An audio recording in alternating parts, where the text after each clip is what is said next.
त्याच्यामध्ये मायक्रोब्स हे जे लेसन आहेत पहा, मायक्रोब्स इन ह्युमन वेलफेअर,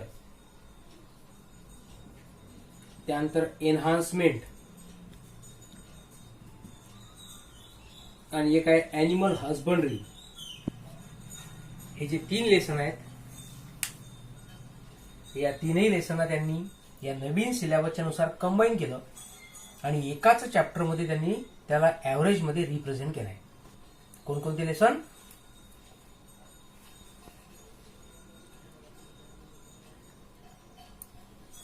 एक आहे एन्हान्समेंट इन फूड प्रोडक्शन, ज्याच्यामध्ये शक्यतोवर प्लांटचा विचार त्यांनी केलाय.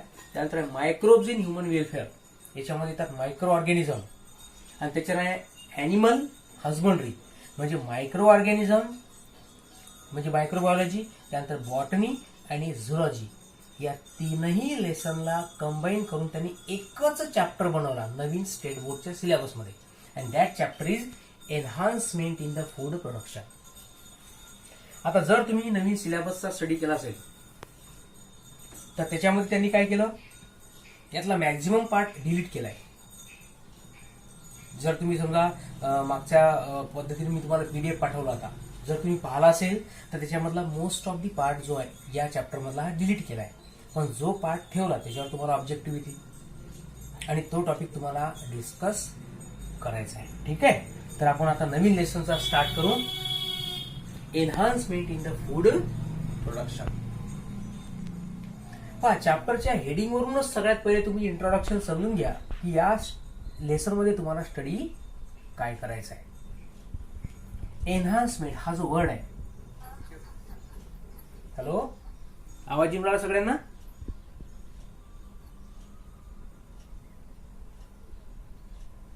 हा, ठीक आहे.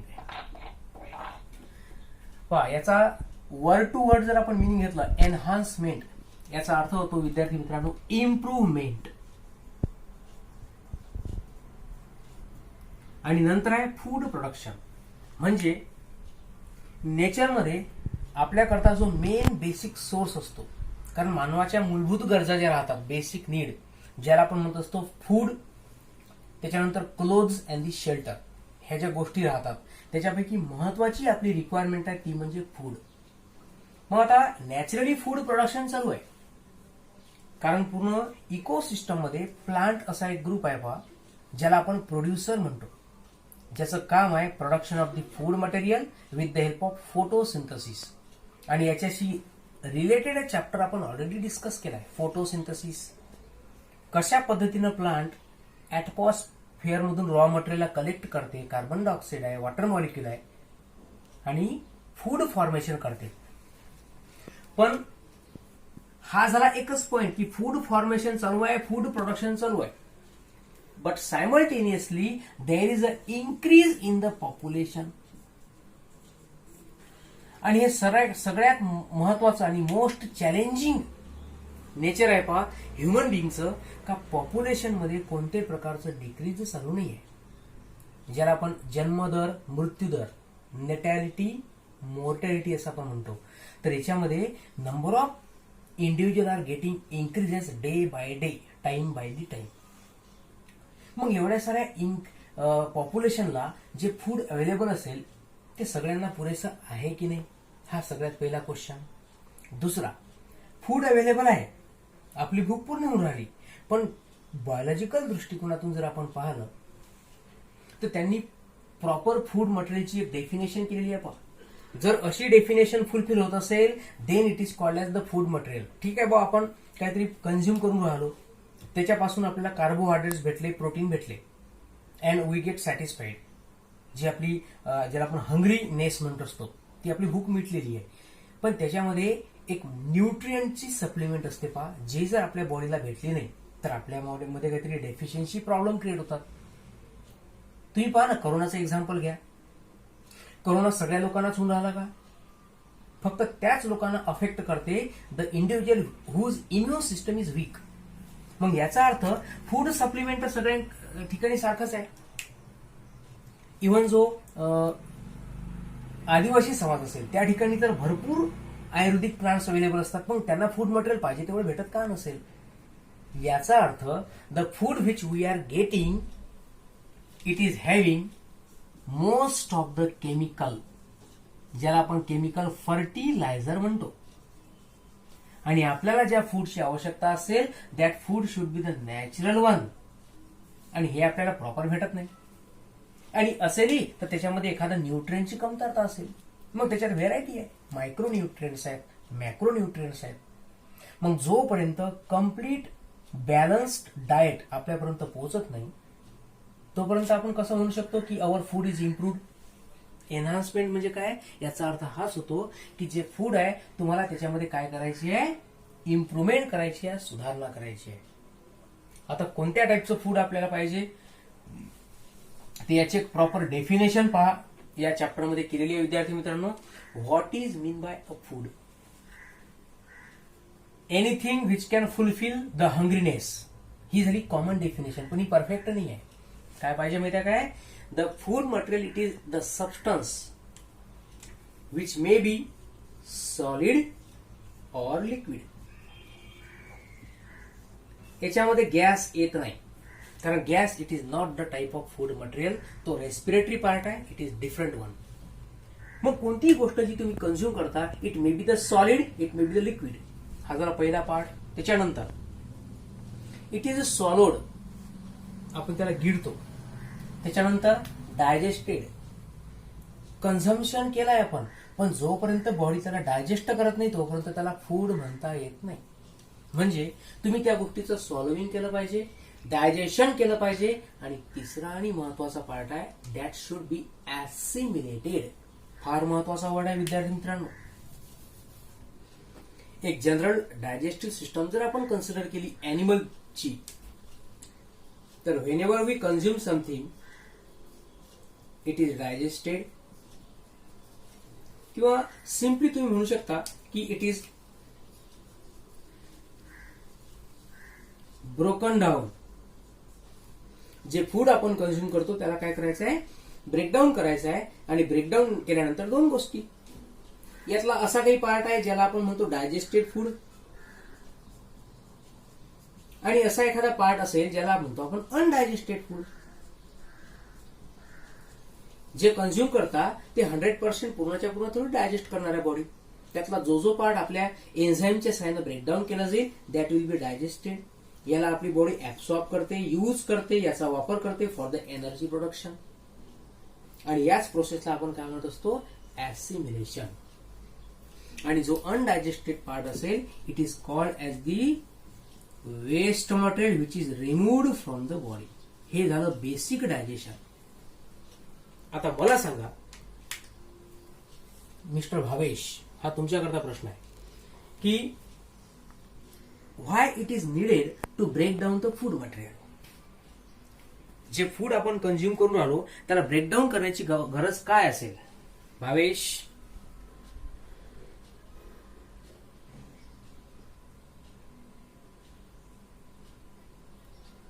चला बोला रे बाबा पटापट. एन्हान्समेंटचा लेसन स्टडी करायचा आहे आणि याच्यामधले जे जे कन्सेप्ट सिलेबसमध्ये आहेत तेच आपण शिकणार आहोत. जो डिलीटेड पार्ट आहे तो आपण रिपीट करणार नाही. तर करा विचार आणि त्याच्यावरून मला अँसर सांगा की why it is required to digest or to at least break down the food material. Breakdown करायची गरज काय? बॉडी त्याला डायजेस्ट करेल, ऍब्सॉर्ब करेल, आणि हेच आपली फूडची डेफिनेशन आहे. मग का ब्रेकडाऊन करायचं?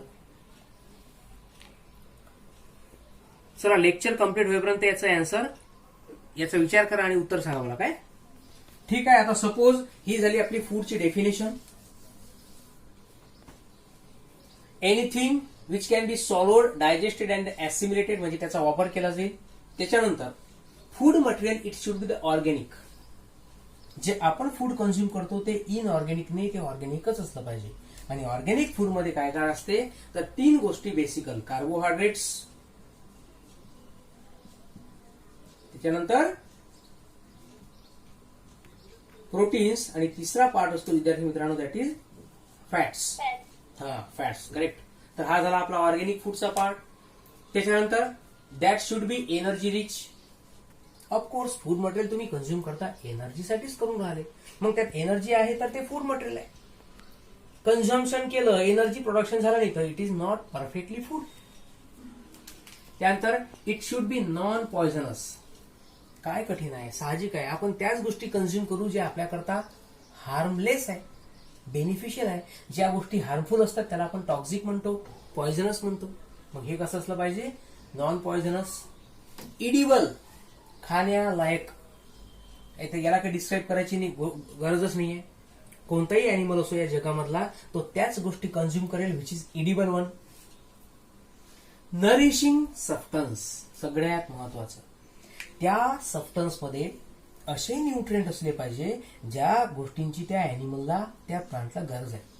शक्यतो अॅनिमलचा विचार जर केला तर नरिशमेंट म्हणजे काय, ते which have supplement of the all nutrients, micro आणि मॅक्रो न्यूट्रिएंट्स, व्हिटॅमिन्स आहेत, अमिनो ऍसिड्स आहेत, प्रोटीन आहेत, मिनरल आहेत. ह्या सगळ्या गोष्टी असणाऱ्या गोष्टीला आपण म्हणतो it is the nourishing substance. So such type of chemical it is called as the food material. तर असं जर फूड मटेरियल तुम्हाला भेटून राहिलं तर हे त्या प्लांटचं काम आहे, because plant are the producer. पण आपल्याला काय करायचं आहे, पॉप्युलेशनच्या अकॉर्डिंग जे नंबर ऑफ इंडिव्हिज्युअल वाढून राहिले त्याच्यानुसार आपल्याला त्या फूड मटेरियलमध्ये फक्त काय करायची आहे, इम्प्रुव्हमेंट करायची आहे, सुधारणा करायची आहे. मग तुम्ही त्या प्लांटच्या फ्रूटवरती एक्सपेरिमेंट करा, प्रोसेसिंग करा, त्याच्या सीड्सवरती प्रोसेस करा किंवा पूर्ण प्लांटवर प्रोसेस करा, काही करा, पण आपली सप्लिमेंट आपल्याला पूर्ण भेटली पाहिजे, हा आपला उद्देश आहे. आणि म्हणूनच आपण तो लेसन स्टडी करून राहिलो, that is enhancement in the food production. ठीक आहे, हे झाली आपली फूडची डेफिनेशन. मग आता या एनहान्समेंटची गरज काय असते मित्रांनो, तर it is based upon the following objective, that is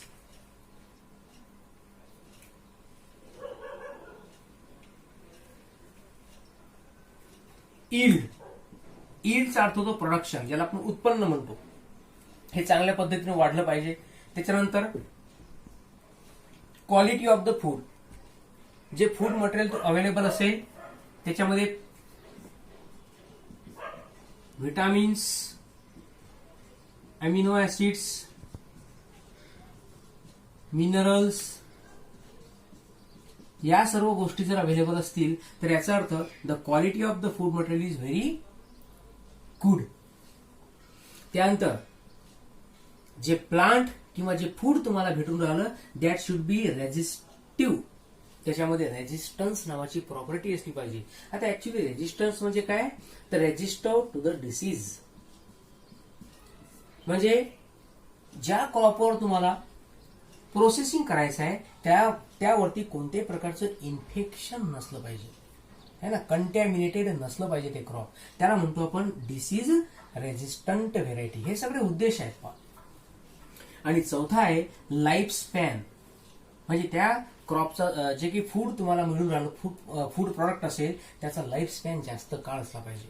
म्हणजे जे फूड आपण बनवलं, एखादा प्रॉडक्ट आहे, समजा आता मिल्क प्रॉडक्ट असेल, कर्ड किंवा बटर मिल्क, याचा लाईफ स्पॅन जास्त काळ टिकलं पाहिजे.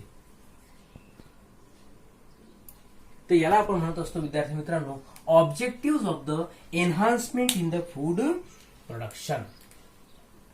आता पहा, हे झालं आपलं पूर्ण इंट्रोडक्शन.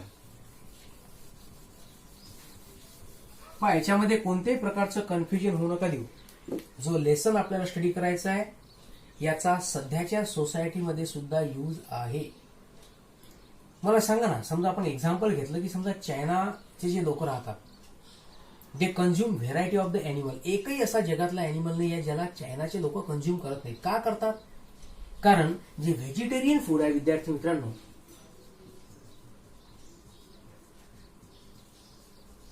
जे आपल्या इंडियन कंट्रीमध्ये अवेलेबल आहे, ज्याला आपण बायोडायव्हर्सिटी म्हणतो, हे अशा टाईपचं फूड त्या लोकांना अवेलेबल नाहीये, त्यांना भेटतच नाहीये. जर त्यांना असं काही फूड लागत असेल तर त्यांना त्याची आयात करावी लागते, इम्पोर्ट करावं लागते आपल्या कंट्रीमधून. मग the population or the individual of that country will be depend upon the non vegetarian. मग ते कोणतेही अॅनिमल जो अवेलेबल असेल त्याला कंझ्युम करतात आणि त्यांची बॉडी सुद्धा त्याच्यानुसार ऍडजस्ट करते, अडॅप्ट करते. आणि हेच रिझन आहे की त्या कंट्रीमधून कोरोना व्हायरस स्प्रेड का झाला, कारण त्यांनी बॅट्स त्याचं सूप त्यांनी पिलं त्या लोकांनी, कारण त्याच्यामध्ये न्यूट्रिशन त्यांना आढळले. आणि इनडायरेक्टली त्याच्यामधून काय झालं, व्हायरसचा एक प्रादुर्भाव झाला. आता ठीक आहे, आपण त्याच्या डीपमध्ये जाणार नाहीये, कारण आपला उद्देश फक्त एकच आहे की why we needed to enhance. आपल्याला ऍडिशन काय करायचे, आपला इम्प्रुव्हमेंट काय करायची आहे, एकच reason, to fulfil the requirement किंवा फॉर द सॅटिस्फॅक्शन. कोणत्या गोष्टीचं सॅटिस्फॅक्शन करायचं आहे, हिडन हंगर. फूड मटेरियल आपल्याला सप्लाय होऊन राहिलं, पण त्याच्यामध्ये काय आहे, त्याच्यामध्ये काय एक लपलेली भूक आहे, आणि ती भूक कोणती असते, ऑफ द न्यूट्रियंट्स. आणि म्हणून आपण या सगळ्या गोष्टी भानगडी स्टडी करून राहिलो की फूड प्रोडक्शन कसं कराल आणि त्याला एनहान्स कसं कराल. आता पहा, यांनी काय केलंय, या नवीन सिलेबस मधला एक पार्ट कट केला. हा जो मी इथं मांडलेला आहे बोर्डवर, प्लांट ब्रीडिंग. या पूर्ण चॅप्टर मध्ये तुम्हाला ही टेक्निकच शिकायची आहे. आणि त्यांनी काय केलं, या टेक्निकचा पार्ट डिलीट केला आणि डायरेक्ट 11.7, आता समजा 11 नंबरचा आता लेसन आपण स्टडी करून राहिलो, तर 11.1 सिलेबस मध्ये ठेवला, 11.2, 3, 4, 5 डिलीट केले आणि नंतर डायरेक्ट टॉपिक देऊन टाकला बा वेगळा एक. पण त्याच्याकरता तुम्हाला टेक्निक माहित पाहिजे. ही टेक्निक शिकले तर हा चॅप्टर समजाल. म्हणजे तुम्हाला याची एक ब्रॉड आयडिया माहित पाहिजे की फूड प्रोडक्शन मध्ये इम्प्रुव्हमेंट कशी कराल, तर with the help of a technique called as plant breeding. म्हणून आपण याची एक आयडिया घेऊन घेऊ. जरीही हा टॉपिक सिलेबस मधून काय केलाय, डिलीट केलाय, तरी तुम्हाला हे टेक्निक शिकायची आहे. याच्याशिवाय या चॅप्टर मधला कोणताही कन्सेप्ट समजणार नाही. Okay, so we will now focus upon the plant breeding. आता पहा, सगळ्यात पहिले मिनिंग तुम्हाला माहित पाहिजे, ब्रीडिंग म्हणजे काय.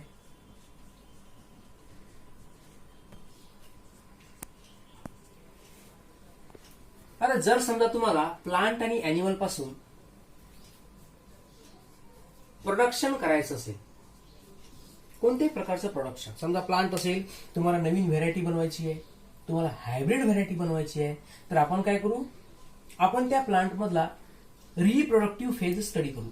त्या प्लांटमध्ये रिप्रोडक्शन कसं घडतं, सेक्शुअल रिप्रोडक्शन असेल तर हायब्रिड व्हेरायटी कशी होते. आपण आताच पाहिलं मागच्या लेक्चरमध्ये, जो रिप्रोडक्शनचा लेसन पाहिला, क्रॉस पॉलिनेशन आहे, हायब्रिड व्हेरायटी तयार होतात आणि त्या प्लांटमध्ये अडॅप्टेशन सुद्धा खूप असतात. हे सगळं आपण डिस्कस केलंय. मग आता जर तुम्हाला अवेलेबल प्लांट किंवा अॅनिमल पासून जर समजा आपल्याला काय करायचं असेल, प्रोडक्शन, तर आपण काय करू, we will focus on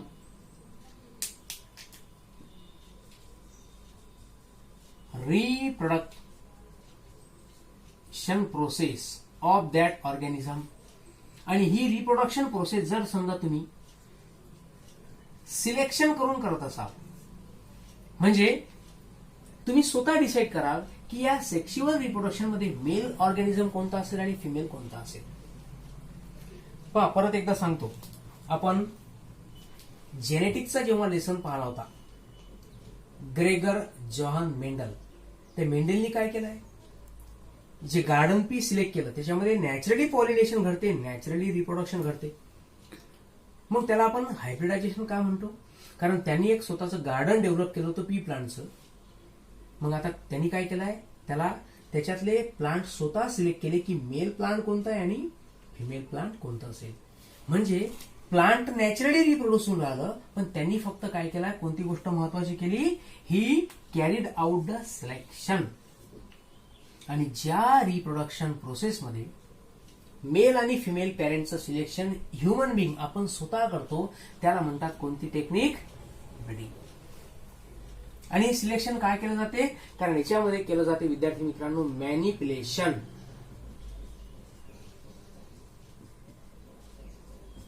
manipulation शब्द तुमच्याकरता नवीन आहे, म्हणून त्याला आपण दुसरा अर्थ लावू, मॉडिफिकेशन.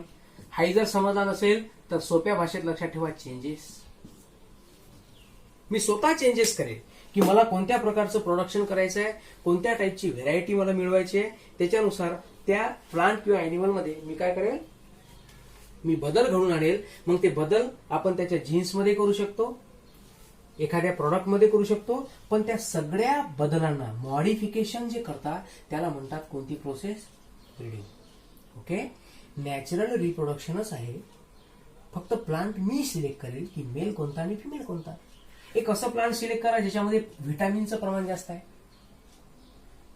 एक असं प्लांट सिलेक्ट करा ज्याच्यामध्ये रूट सिस्टम स्ट्रॉंग असेल, एखादे स्टेम सिस्टम स्ट्रॉंग आहे, आणि जे तयार होईल दॅट विल बी हायब्रिड. मी फक्त काय परफॉर्म केलं, selection. So this is called as what, breeding. तर म्हणून प्लांट ब्रीडिंगचा अर्थ हा होतो की breeding of the plant by selecting the male and female parent. Okay, हीच टेक्निक तुम्हाला पाहिजे आहे. आता आपण पाहू पुस्तकाच्या नुसार की या प्लांट ब्रीडिंगची डेफिनेशन काय होते आणि याच्यामध्ये कशा पद्धतीनं नवीन प्लांट्स तयार होतात. पहा आता, असंच अॅनिमलचं पण ब्रीडिंग असते, ते आपण नंतर पाहू. पहिले आपण प्लांट ब्रीडिंग पाहू.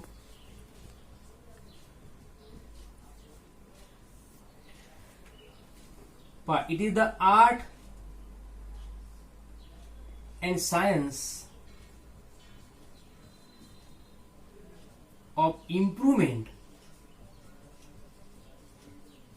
काहीतरी तुम्हाला सुधारणा करायची असो, इम्प्रुव्हमेंट, पण कुठं कराल, इम्प्रुव्हमेंट इन द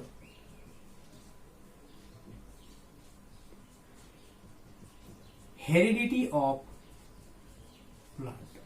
कशा करता हेरिडिटी म्हटलं म्हणजे genetic material, DNA, RNA, genes. कशा करता ह्या भानगडी, to get desired variety of crop. This is called as plant breeding. पहा, समजते का? वेगवेगळ्या डेफिनेशन पुस्तकामध्ये त्या पण आपण पाहणार आहे, पण पहिले हे लक्षात घ्या की प्लांट ब्रीडिंग करताना ती एक टेक्निक असेल. कशाची? For the improvement. क्रॉपची व्हेरायटी तुम्हाला दोन गोष्टी पाहिजे. एक तर क्वांटिटी, प्रोडक्शनचा रेट वाढवायचा, आणि दुसरी गोष्ट म्हणजे क्वालिटी. क्वांटिटी पाहिजे, क्वालिटी पाहिजे, मग त्याच्यात काहीतरी बदल करा ना. पण प्लांटमध्ये अशा पद्धतीचा चेंज करा की जो जनरेशन टू जनरेशन काय असला पाहिजे, कंटिन्यू असला पाहिजे. समजा मला इम्प्रुव्हमेंट करायची, मी प्लांटच्या लीफमध्ये इम्प्रुव्हमेंट केली, ती फक्त लीफमध्ये राहील. पण मी जर त्याच्या जीन्समध्ये केली तर ही इम्प्रुव्हमेंट त्या पूर्ण जनरेशनमध्ये कॅरी होईल. प्लांट पासून पोलन ग्रेन तयार होतील, सीड्स तयार होतील, त्या सीडला तुम्ही पेरा, त्याच्यापासून नवीन व्हेरायटी तयार होतील. Okay, so improvement can be brought about with in the heredity, किंवा यालाच तुम्ही म्हणू शकता मित्रांनो जेनेटिक मेकअप. याला काय म्हणायचं आहे, genetic makeup. So this technique it is called as plant breeding. परत पुस्तकामध्ये त्यांनी शब्द वापरला, इट इज द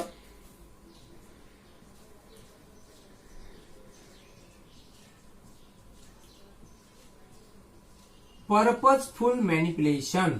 क्या बात आहे. मॅनिप्युलेशन म्हणजे बदल घडवून आणणे, आणि पर्पजफुल म्हणजे हेतू पुरस्पर. म्हणजे तुम्ही स्वतः डिसाईड करा की तुम्हाला कशा टाईपची क्वालिटी पाहिजे. तुम्हाला व्हिटॅमिन जास्त पाहिजे का प्लांटमध्ये, मग त्याच्याशी संबंधित त्या प्लांटमध्ये बदल करा.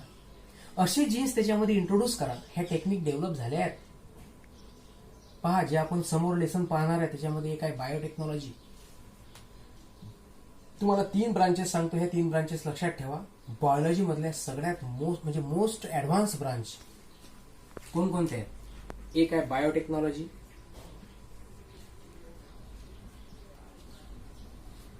त्याच्यानंतर आहे जेनेटिक इंजिनिअरिंग, आणि एक आहे बायो इन्फॉर्मॅटिक्स. असं समजा की ह्या 3 गोष्टींची इन्फॉर्मेशन कलेक्ट करणं हे तुमचं होमवर्क आहे. जास्त नाही, पण इंट्रोडक्शन. बायोटेक्नॉलॉजी म्हणजे काय, त्यात काय केलं जाते, जेनेटिक इंजिनिअरिंग म्हणजे काय, आणि तिसरं आहे बायो इन्फॉर्मॅटिक्स. याची इन्फॉर्मेशन तुम्ही आज आणि उद्यापर्यंत कलेक्ट करा. उद्या संध्याकाळपर्यंत मला पाठवा. फक्त एखादा पॅरेग्राफ, म्हणजे तुमच्या लक्षात येऊन जाईल की ऍक्च्युली बायोलॉजीमध्ये किती सारे ऍडव्हान्स टेक्निक आहेत. आणि मित्रांनो, ह्या टेक्निकमध्ये पाहणं तुम्ही शब्द, इंजिनिअरिंग शब्द तुम्हाला जनरली माहित आहे. आता इथं इंजिनिअरिंग कोणतं आहे, जेनेटिक. म्हणजे जीन्सच्या सोबत एक्सपर्ट लोक खेळतात. असे जीन्स ज्याच्यामध्ये व्हिटॅमिन, ज्याच्यामध्ये न्यूट्रिएंट तयार करण्याची कॅपॅसिटी आहे, असे जीन या प्लांटमध्ये इंट्रोड्यूस केले जातात. जीन थेरपी नावाची एक कन्सेप्ट आहे. खूप साऱ्या ऍडव्हान्स आहेत, आणि म्हणूनच त्या लेसनचं हेडिंग आहे एन्हान्समेंट. ओके, तर हे 3 ब्रांचेस, याचे तुम्हाला लेबलिंग मी पाठवून देईल व्हॉट्सअपवर. तुम्ही ते पाठवजा मला, त्याचं मिनिंग काय होते. So plant breeding it is nothing but purposeful manipulation. जाणून बुजून केलेले बदल आहेत आणि कशा करता to improve the quality of the crop. Okay, आता याचे जे उद्देश आहेत आणि याचे जे प्रिन्सिपल आहेत ते आपण पुस्तकातून बघून घेऊ 2 मिनिटांमध्ये की कशा पद्धतीने कशा करता एनहान्समेंट केलं जाते. पहा, पहिला आहे plant breeding it is done to increase the crop yield. तुम्हाला एक तर उत्पन्न वाढवायचं आहे. Second number, it improve the quality. जे प्लांट प्रोडक्शन तुम्हाला करायचं त्याची क्वालिटी चांगली असली पाहिजे. Third one, increase the tolerance to the environmental condition. Tolerance to environmental condition. या मेथडच्या नंतर जे क्रॉप तयार होईल त्या क्रॉपमध्ये कॅपॅसिटी असली पाहिजे की वेगवेगळ्या एन्व्हायरमेंटल कंडिशनमध्ये ते क्रॉप जगलं पाहिजे. वेगवेगळे सीझन असतात है ना, रेनी सीझन आहे, विंटर सीझन आहे, समर सीझन आहे. प्रत्येक सीझनमध्ये त्या प्लांट टिकून राहिलं पाहिजे. याचा अर्थ ते प्लांट कसं असलं पाहिजे, that should be tolerant, that should have the tolerance to the environmental condition, म्हणजे टिकून राहण्याची क्षमता. त्याच्यानंतर रेजिस्टंट, म्हणजे वेगवेगळ्या प्रकारच्या डिसीजला ते प्लांट रेजिस्टिव्ह असलं पाहिजे, त्यांनी स्वतःचं प्रोटेक्शन केलं पाहिजे. अशा पद्धतीनं केलेली टेक्निक म्हणजे कोणती असेल, प्लांट ब्रीडिंग. आता हे प्लांट ब्रीडिंग कसं केलं जाते, कोणकोणत्या स्टेप या प्लांट ब्रीडिंग मध्ये इन्व्हॉल्व असतात पहा. During plant breeding following steps should be followed. दिसून राहिलाय सगळ्यांना. पहा, आता 1 बाय 1 आपण बघून घेऊया 10 मिनिटांमध्ये. पहा, सगळ्यात पहिले आहे व्हेरायबिलिटी. समजा तुमच्याकडे एखादं पर्टिक्युलर क्रॉप अवेलेबल असेल,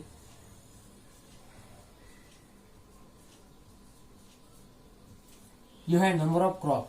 तुम्ही एका पर्टिक्युलर शेतीमध्ये मल्टिपल क्रॉप घेऊ शकता, एकापेक्षा जास्त पद्धतीचे बियाणं तुम्ही पेरू शकता. म्हणजे तुमच्याकडे कलेक्शन आहे कशाचं, प्लांटचं, त्याला म्हणतो आपण क्रॉप अवेलेबल. मग काय करा, या क्रॉप मधून काय कलेक्ट करा तुम्ही, व्हेरायबिलिटी. म्हणून पहिला पॉइंट आहे कलेक्शन ऑफ द व्हेरायबिलिटी. समजा आपण कलेक्ट केले, काय कलेक्ट केले माहिती आहे काय, तुम्ही कलेक्ट करू शकता जीन्स, अलिल्स, पोलन ग्रेन्स,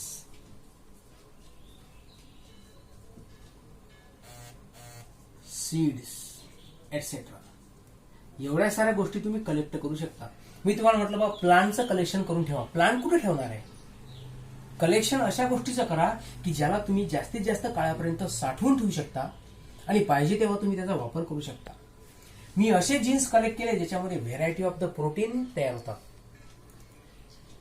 आता मला कोणी हे नाही विचारू शकणार की बा जीन्स आणि इल मध्ये डिफरन्स काय, कारण हे मी तुम्हाला जीन चॅप्टरमध्ये क्लिअर केलाय. डायव्हर्स अलील, डायव्हर्स जीन्स तुम्हाला कलेक्ट करायचे आहेत. पोलन ग्रेन कलेक्ट करू शकता आणि सीड, आणि याची बँक तयार करू शकतो आपण. हे झालं आपलं काय, कलेक्शन ऑफ व्हॉट, व्हेरायबिलिटी. आणि या कलेक्शनला म्हणतात मित्रांनो, शब्द लक्षात ठेवा, this collection is called as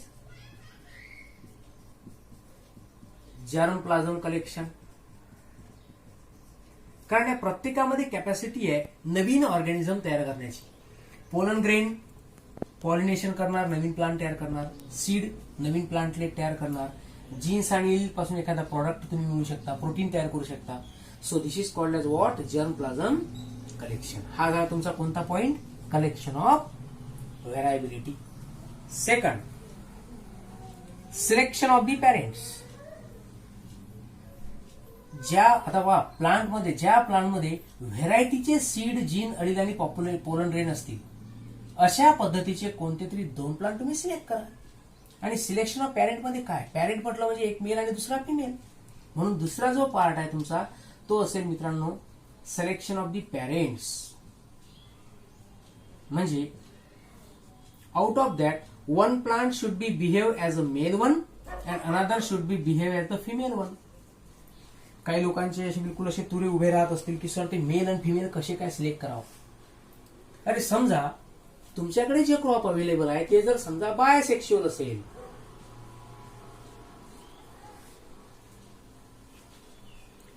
सांगा बरं ऋतिका, बायसेक्शुअल प्लांट आणि बायसेक्शुअल फ्लॉवर किंवा बायसेक्शुअलच फक्त, त्याचा मिनिंग काय होते? एखाद्या प्लांटमध्ये बायसेक्शुअल फ्लॉवर आहेत म्हणजे काय?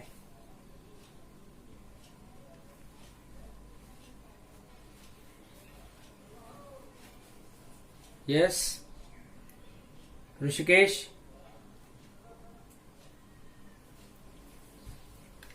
तुमच्याकडे कलेक्शन आहे आणि you have the lot of plants, पण तुम्ही त्यातले दोनच अशी सिलेक्ट केला ज्याच्यामधला एक मेल म्हणजे मेलच असला पाहिजे, त्याला फिमेलची घेणं नाही, आणि दुसरं प्लांट असं असलं पाहिजे त्याच्यामध्ये फक्त फिमेलचेच कॅरेक्टर असले पाहिजे. कसं सिलेक्ट करा? ऍक्च्युली तुमच्याकडे जे प्लांट आहेत ते कसे आहेत समजा बायसेक्शुअल. हा, युनिसेक्शुअल असले तर प्रश्न येत नाही, सिलेक्शनचं काम नाही. पण याच्यामध्ये मेलही फ्लावर आहे, it have the male flowers and it have female flowers. अशा प्लांट पैकी मी तुम्हाला म्हटलं की या एका प्लांट मध्ये या दोन्ही गोष्टी आहेत, मी याला मेल कसं म्हणेल किंवा मी याला फिमेल कसं म्हणेल, मी कसं डिसाईड करेल? काय टेक्निक आहे सांगा? XX आणि XY क्रोमोझोम वरून. ते ह्युमन बिंग मध्ये असतं ना बाई, आपल्याला प्लांटचं पाहायचं आहे. ह्या सगळ्या गोष्टी आपण प्लांट बद्दल डिस्कस करून राहिलो. चला आणखी विचार करा पटपट.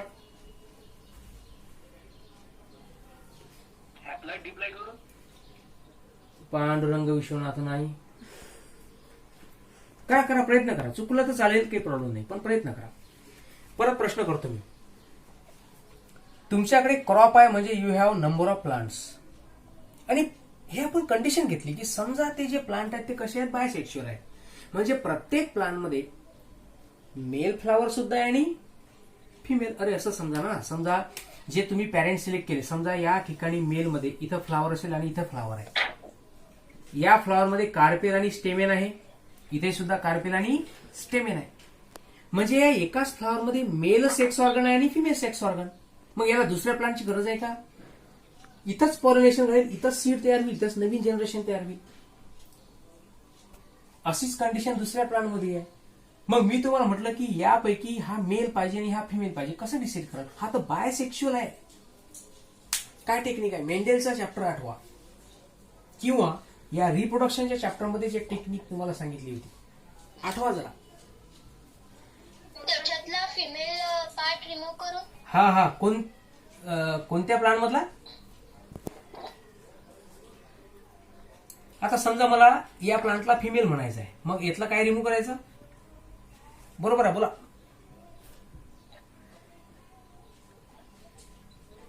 अरे बरोबर आहे ना, बोला ना. याला मला मेल पॅरेंट म्हणायचं आहे, म्हणजे याच्यामध्ये स्टेमेन पाहिजे की कार्पेल पाहिजे? स्टेमेन पाहिजे. ठीक आहे, याला कार्पेलची गरज नाही आहे. याला फिमेल म्हणायचं आहे, म्हणजे कार्पेल पाहिजे की स्टेमेन? कार्पेल. कार्पेल. तर ज्या प्लांटला फिमेल समजा आहे त्याच्यातलं काय रिमूव्ह करायला तुम्ही? फक्त स्टेमेन. ऍक्च्युली मेल प्लांटवर कोणत्याही प्रकारचं प्रोसेसिंग करायची गरज नाही. का? कारण मला फक्त या प्लांटचे काय पाहिजे माहिती आहे काय? Pollen grains. एक वेळ मला पोलन ग्रेन भेटले का याच्यातला कार्पेल असो की नसो, हे पोलन ग्रेन याच्यावर डिपॉझिट झालेले असो की नसो, आपल्याला त्याच्याशी काहीही घेणं नाही आहे. फक्त पोलन ग्रेन भेटले का ते तुम्ही पाहिजे त्या प्लांटवर डिपॉझिट करा. पण जे फिमेल फ्लावर आहे त्याच्यात स्टेमेन नावाची गोष्ट नको, कारण याचे पोलन ग्रेन इथे डिपॉझिट झाले तर सेल्फ पॉलिनेशन घडेल. मला हायब्रिड व्हरायटी पाहिजे, म्हणून हे जे सिलेक्शन ऑफ पॅरेंट आहे हे कसं केलं जाईल? It is done by using the technique called as emasculation. चला, कोणाकोणा आठवते? Emasculation, it is the technique in which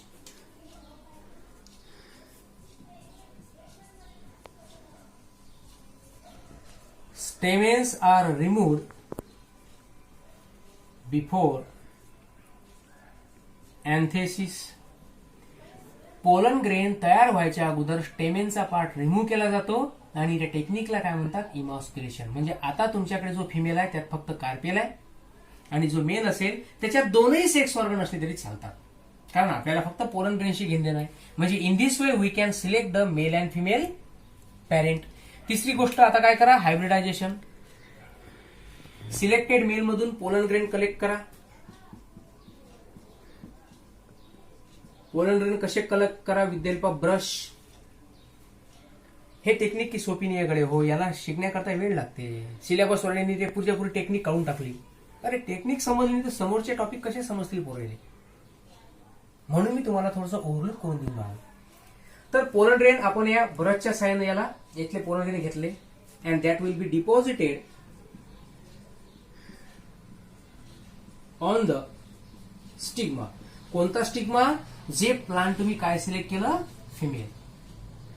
मग आता असंही होऊ शकते, या फिमेल फ्लॉवरला समजा हे फिमेल फ्लॉवर आहे है ना, यातला आपण स्टेमेन तर रिमूव्ह केला, पण दुसऱ्या प्लांटचे, कारण आपल्याकडे क्रॉप आहे, दुसऱ्या एखाद्या प्लांटचे पोलन ग्रेन आडल्याच्यावर डिपॉझिट झालेत तर मग याला कव्हर करा.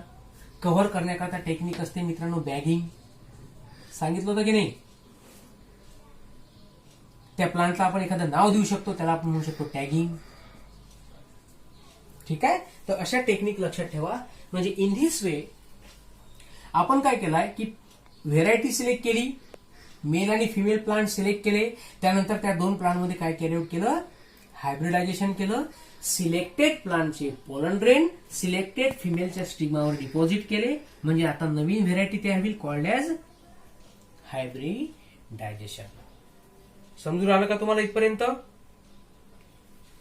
आता याच्या समोर जे होतं प्रोसेस पहा, रिकॉम्बिनंट. हायब्रिड व्हेरायटी आहे म्हणजे याच्यात दोन गोष्टीचं कॉम्बिनेशन असेल. जे नवीन प्लांट तयार होईल, new plant, it has combination of male as well as female, म्हणून त्याला आपण म्हणू शकतो रिकॉम्बिनंट्स.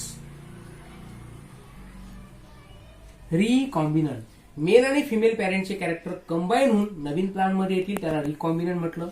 याला टेस्ट करा आणि कमर्शियलायझेशन, त्याला एखाद्या नवीन व्हेरायटीचं नाव देऊन त्याला रिलीज करू शकता, त्याला त्याचा व्यापार तुम्ही करू शकता. आणि या प्रोसेसला म्हणतात विद्यार्थी मित्रांनो प्लांट ब्रीडिंग. काही डोक्याला ताप नका घेऊ. अवेलेबल असणाऱ्या क्रॉप मधून प्लांट सिलेक्ट करा, मेल फिमेल वेगवेगळ्या व्हेरायटीचं त्याच्यामध्ये क्रॉसिंग घडून आणा, सीड्स तयार होतील, त्या सीडला पेरा, नवीन प्लांट तयार होईल, त्याला म्हणतात न्यू कल्टिव्हर, किंवा टेस्टिंग करून त्याला काय करा तुम्ही डायरेक्टली रिलीज करू शकता इन द मार्केट. आता याच्या आधारावर तुम्हाला जे नवीन टॉपिक आहेत ते आपण उद्याला डिस्कस करू. सध्या पुरतं तुम्ही फक्त एवढं लक्षात ठेवा की प्लांट ब्रीडिंग म्हणजे काय, what is mean by the food, त्याची डेफिनेशन, त्यानंतर 3 ब्रांचेसची माहिती, बायोटेक्नॉलॉजी, जेनेटिक इंजिनिअरिंग, बायोइन्फॉर्मॅटिक्स, आणि तिसरा मुद्दा म्हणजे ह्या सगळ्या स्टेप. ओके, याला पाठ करू नका, याचं फक्त मिनिंग लक्षात घ्या. ठीक आहे, बाकीचं आपण आता उद्याला